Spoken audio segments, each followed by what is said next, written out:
Salut tout le monde, ravi de vous retrouver pour une nouvelle vidéo. On est là. Ah oui. Salut tout le monde, ravi de vous retrouver pour une nouvelle vidéo consacrée au métier de l'événementiel. Avant de vous dire de quel métier je vais vous parler, je vous propose de répondre à un petit quiz.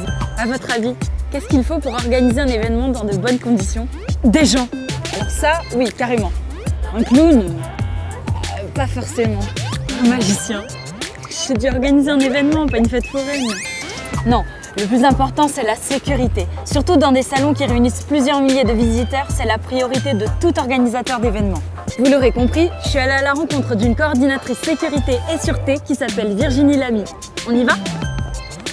Bonjour Virginie, merci de me recevoir. Bonjour Nolwenn. Est-ce que tu peux m'expliquer en quelques mots qu'est-ce que c'est une coordinatrice sécurité et sûreté? Coordinatrice sécurité et sûreté regroupe deux métiers, dont la partie sécurité plutôt incendie et la partie sûreté qui, elle, est plus contre la lutte contre la malveillance ou le vol ou les risques d'attentats qu'on peut avoir sur le site.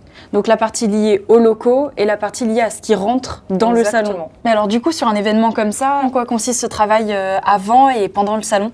Eh bien avant, je regarde des plans qui me sont envoyés par l'organisateur et puis là je vérifie qu'il y a le bon nombre d'issues de secours déjà qui sont prévues sur l'événement. Ça c'est le premier travail que j'ai à faire sur la partie sécurité. Sur la partie sûreté, c'est vérifier que le nombre de personnes qui est prévu pour l'événement est en nombre suffisant et est placé au bon endroit pour justement veiller au contrôle d'accès. Et qu'est-ce qui t'a amené à faire ce métier? C'est déjà une partie de ma vocation puisque j'ai commencé en même temps que mon métier, une activité de sapeur-pompier volontaire. Et donc, ça me permet de rester dans la continuité un petit peu de ce métier, d'avoir de l'action, de ne pas avoir de routine. Et c'est ce qui fait que justement, le métier est intéressant parce qu'il évolue tout le temps. Et quelles sont les qualités requises pour faire ce métier? Alors, il faut être très rigoureux puisqu'on ne plaisante pas avec la sécurité des personnes. Et quand on parle de sécurité, c'est déjà être sûr qu'ils peuvent évacuer correctement sur nos établissements. On ne veut pas que des personnes malveillantes puissent rentrer. Donc, c'est pour ça qu'à l'entrée, vous avez vu qu'il y a des contrôles de sacs, contrôles de bagages, parce qu'on peut pas se permettre d'avoir n'importe qui rentre sur nos événements. Mais alors toi, en tant que coordinatrice, dans un sens, t'es pas vraiment sur le terrain, je dirais, t'es plus vraiment dans la gestion. Alors je suis dans le pilotage, ouais. C'est plutôt du pilotage, mais après j'ai une partie terrain aussi, puisque j'aime bien être auprès de mes équipes et les accompagner quand il se passe quelque chose.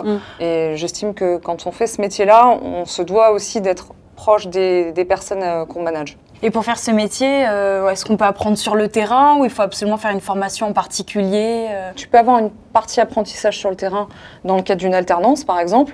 Mais après, pour faire ce métier, il faut ce qu'on appelle le diplôme SIAP 3, qui se passe dans des organismes de formation professionnels dédiés à la sécurité. Donc ça, c'est accessible à tous, avec un niveau bac minimum. Et ensuite, pour travailler spécifiquement dans tout ce qui est foire, salon, expo, etc., là, il faut le brevet de prévention. Et là, le brevet de prévention, il se passe à l'École nationale supérieure des officiers sapeurs-pompiers. Et c'est sous condition d'avoir aussi le SIAP 3 déjà auparavant. Et quel message tu ferais passer à un jeune qui s'intéresse à ton métier ou qui veut faire ça? Un jeune qui démarre dans la profession, il peut commencer en bas de l'échelle en étant simple agent de sécurité. Après, il peut évoluer en tant que chef d'équipe, puis chef de service. Et en connaissant un petit peu toutes ces facettes-là, il peut réussir. Après, c'est vraiment une question de se donner les moyens. On peut aller jusqu'au bout de ses rêves, juste avec beaucoup de volonté et beaucoup de travail. D'accord, super. Merci beaucoup Virginie. Merci Nolwenn. Et voilà, si vous avez aimé cette vidéo, allez sur le site Concepteurs d'avenir pour découvrir les autres métiers et les secteurs qui recrutent. Moi je vais sur le salon, à plus!